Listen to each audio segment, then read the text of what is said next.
Hello friends and dear students, welcome back to my YouTube channel SS paediatrics. आज के lecture में जो है वो मैं आपके साथ कुछ important multiple choice questions discuss करूंगी चाइल्ड हेल्थ नर्सिंग के, जो वेरियस नर्सिंग कॉम्पिटिटिव एग्ज़ाम में यूजुअली पूछे जाते हैं। सो वीडियो को कंप्लीट सुने सो दैट आपको बहुत ही इंपॉर्टेंट क्वेश्चंस के बारे में पता चलेगा। और आने वाले और भी वीडियो लेक्चर्स में जो है वो मैं काफ़ी सारे मल्टीपल चॉइस क्वेश्चन जो है वो कवर करूँगी। So let's start with the question.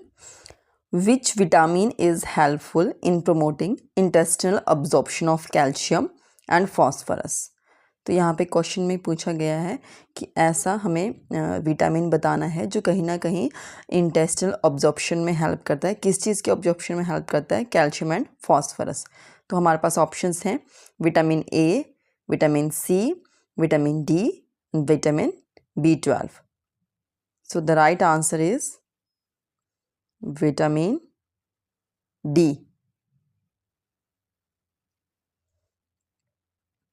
Next question is, sunlight is a good source of vitamin D except in Americans, Indians, Negroes and females. The right answer is option C, Negroes, except पूछा गया है.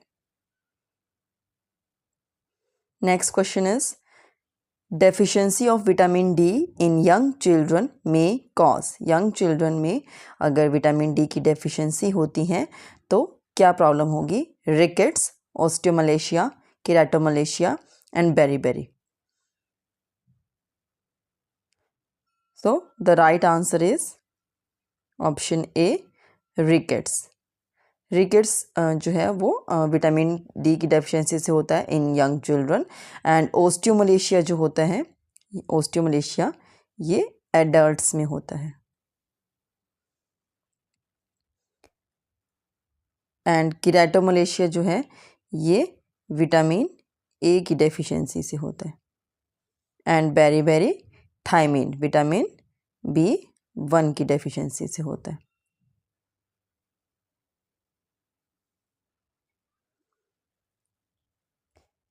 Next question is, curved legs, deformed pelvis and pigeon chest in a child are the clinical features of rickets, osteomalacia, keratomalacia and beriberi. So किस में होते हैं ये सभी clinical features? The right answer is rickets. Next, recommended daily intake of vitamin D in an infant. Infant में vitamin D का जो daily intake होता है वो कितना होता है? 200 इंटरनेशनल यूनिट्स हमें बच्चे को देने चाहिए. Next, deficiency of thiamine during infancy may cause. Options are infantile pellagra, infantile beriberi, scurvy and rickets. So अभी पीछे क्वेश्चन था, वहाँ पे मैंने आपको बताया था कि बेरीबेरी जो है वो थायमिन की डेफिशिएंसी से होता है. तो यहाँ पे हमारे पास कौन सा है? Option B, infantile beriberi. Next question, recommended daily intake of vitamin B12 in an infant is. Vitamin B12 का जो डेली इंटेक है वो कितना होना चाहिए एक इन्फेंट में? ऑप्शंस है हमारे पास 1 microgram, 2 microgram, 0.2 microgram, 0.8 microgram. So the answer is option C, 0.2 microgram. Next question, vitamin B2 is also known as thiamine, riboflavin, niacin and biotin. So the right answer is option B, riboflavin. Riboflavin जो है वो vitamin B2 को हम बोलते हैं, और thiamine जैसे मैंने आपको बताया vitamin B1, and niacin vitamin B3 and biotin vitamin B7. Next, the disease which is characterized by 3Ds. 3Ds means एक ऐसा डिजीज़ जिसमें जो क्लिनिकल फीचर्स होते हैं वो D से स्टार्ट होते हैं, उनके नेम ऐसे होते हैं D से. सो यहाँ पर कौन सा है वो disease? Beriberi, pellagra anaemia and scurvy.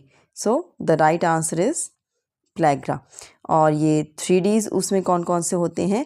Diarrhoea, dementia and dermatitis.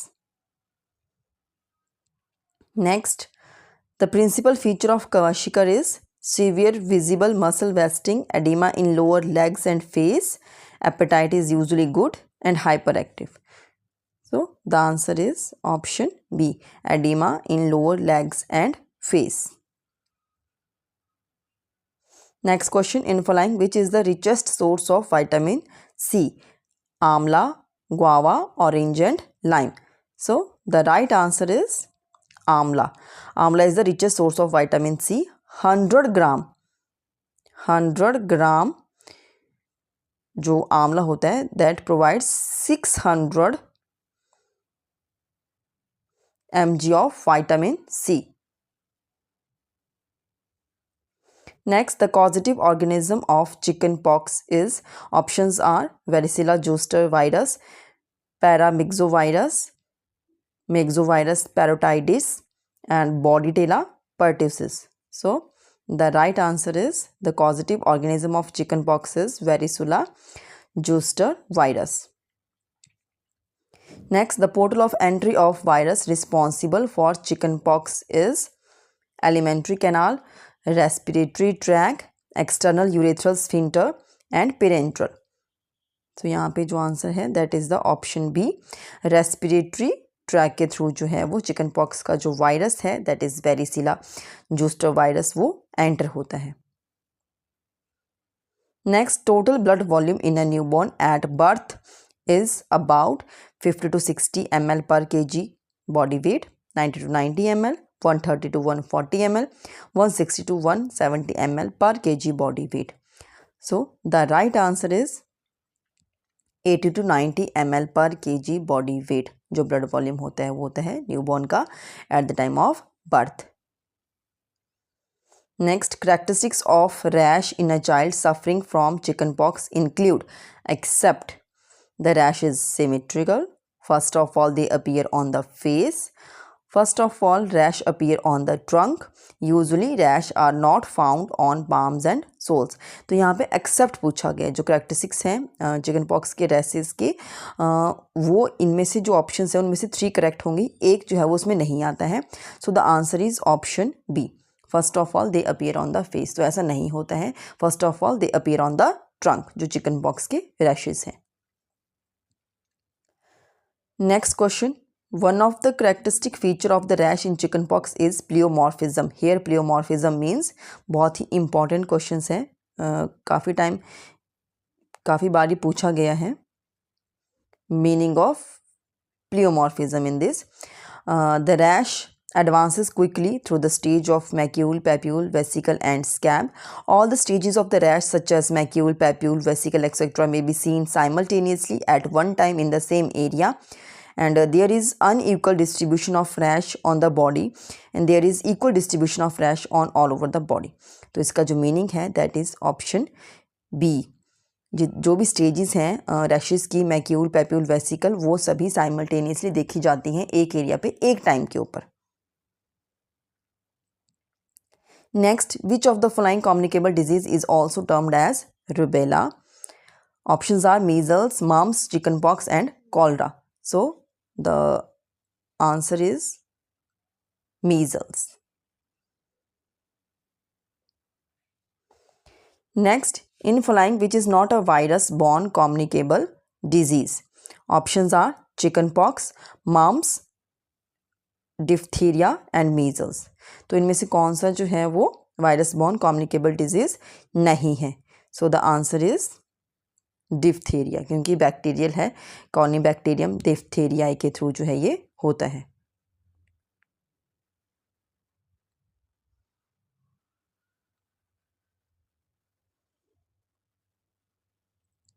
Next question है हमारे पास, transmission of measle in children occurred mainly by droplet infection, transplacental, sexual contact and blood transfusion. The right answer is droplet infection. Droplet के through जो है वो measles का transmission होता है बच्चों में यूजुअली। जो देखने को मिलता है। Next question is incubation period of measles is about 2 to 4 days, 10 to 14 days, 20 to 25 days, 2 to 3 months. So the right answer is 10 to 14 days जो incubation period है measles का. So these are the questions जो मैंने आज आपके साथ discuss किए. Next video में हम और क्वेश्चंस आपके साथ डिस्कस करेंगे. तो चैनल को सब्सक्राइब करें SS Pediatrics and please like and share my videos. Thank you.